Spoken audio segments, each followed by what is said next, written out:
to do, because we just got $38. Now, ladies and gentlemen, I'll have you know that these are the cheapskate questions that a bunch of douchebags didn't put any money in the envelopes. We just got $38. You know? But now we will make of them something physical and lasting. So what we're gonna do is we're gonna make the Dr. Hal play right here. Wow. We start from the beginning. Another $20. Making this the second highest Dr. Hal question in history, only to the $100 bill that Oops gave to us once. Well, he gave me a bunch of money that was all torn up into tiny pieces. We're not going to talk about that. Well, I had to sit at the kitchen table all night with Scotch tape. Okay, so what we're going to do is we're going to take these questions, ladies and gentlemen. We're going to do something we've never done before, which I'm making up drunk for you on the spot. That hardly seems fair.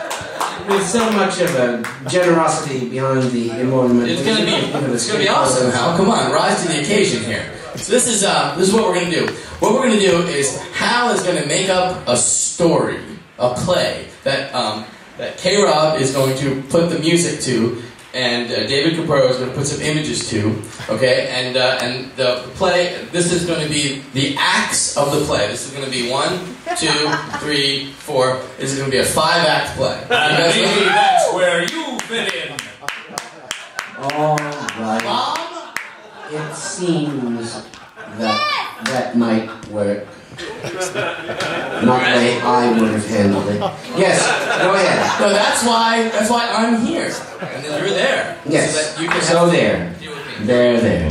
I got a side note, but I can't. My pencil. You can't. This is too confusing. No, it's not. I'll take that side note. I can't write. My pencil doesn't work. What about the actors? And ladies and gentlemen, talk about as lame we excuses, eh? and as we do this play, Sean Kelly is going to do interpretive dance right here, right now. Well, I'm getting assistance from all corners. From David Caporo, from K-Rob, and even dance from Sean Kelly. Obviously, this question, or this series of questions, will have no chance. With so many people involved. All right, unleash your inner Spangan.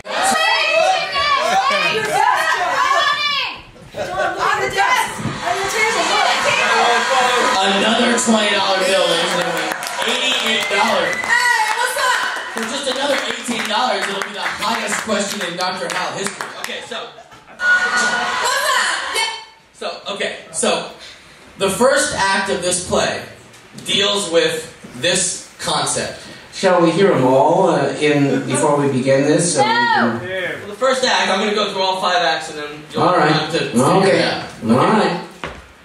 The first act is Samurai versus Viking. Yeah. That's fucking awesome. Okay. I agree. Okay. The second act of this play is, does God play dice or craps? Okay. The third act of this play is, can you share any quotes, movie titles, poetry, or advertising slogans with the word gay used non-homosexually? The fourth act of this play is, obviously you are a man of taste and distinction. Tell us what culture has reached the culinary apex. And the final act of this play, the conclusion, the understanding, is, where do I get tickets for the Ask Dr Chu? In his enthusiasm, he rends the questions with his claws. I now present to you the show.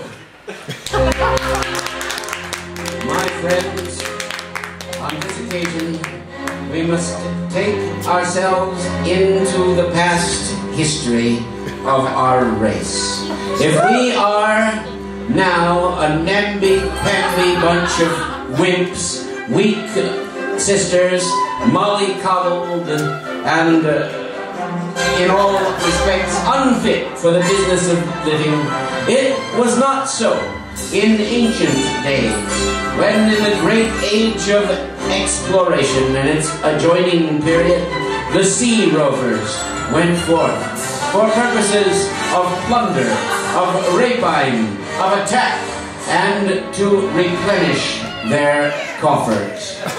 Yes, the Vikings went out, and they were a name of holy terror along the coast. The Normans were thought to be the scourge that even today history concedes that they were.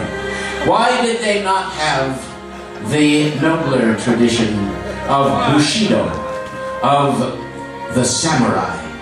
For if they had been like the wandering Ronin, they would not be so interested in attaining loot for its own sake, but in enforcing justice by its admittedly harsh code. Yes, one would feel the Bushido blade in that eventuality, and perhaps wish for the mead-guzzling, bearded Vikings to return. But this never did happen. It was all suppositional. That's right, simply a trope which we present for your entertainment. Because we are acting in the place of the Almighty here. We are being God and reimagining history.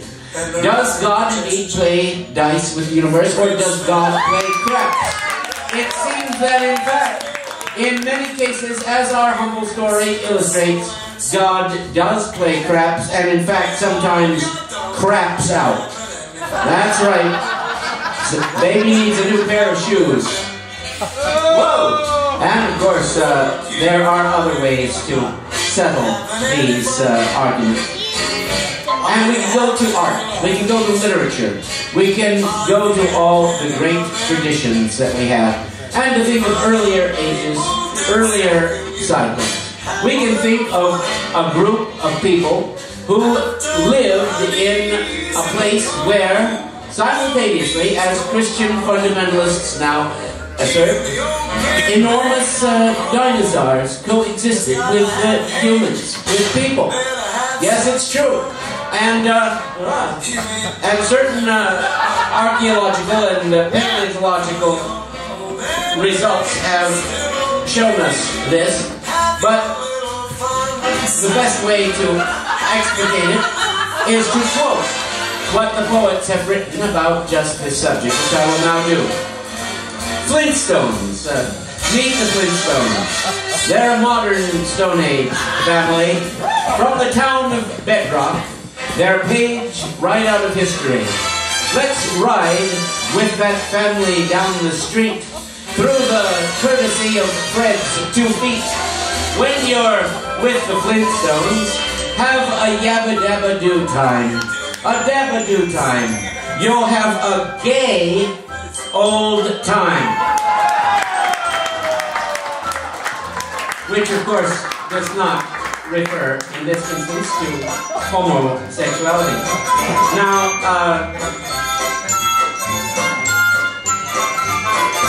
of course, back then they ate brontosaurus burgers and all that sort of thing. I never managed to do that myself, but, there were no French chefs at that time to prepare this cuisine. But we live in a time where we can visit every fabulous restaurant that Gavin Newsom hangs out at, and enjoy with that effete political personality the ill-conceived fruits of his labor. And we can do this simply by making a reservation. But if you want to see Ask Dr Chu, you have to make a reservation with someone else. And that person is not me, but redoubtable Robert Levy, the foreman of the doormen. And so I suggest you check out with Robert Levy when Frank Chu will next appear. And I'll even give you a little hint. It'll be the 29th of April at the Blue 6 Acoustic Room. And I hope many of you will be there. Thank you. y'all, let's hear it for Mr. Sean Kelly. There goes the rug.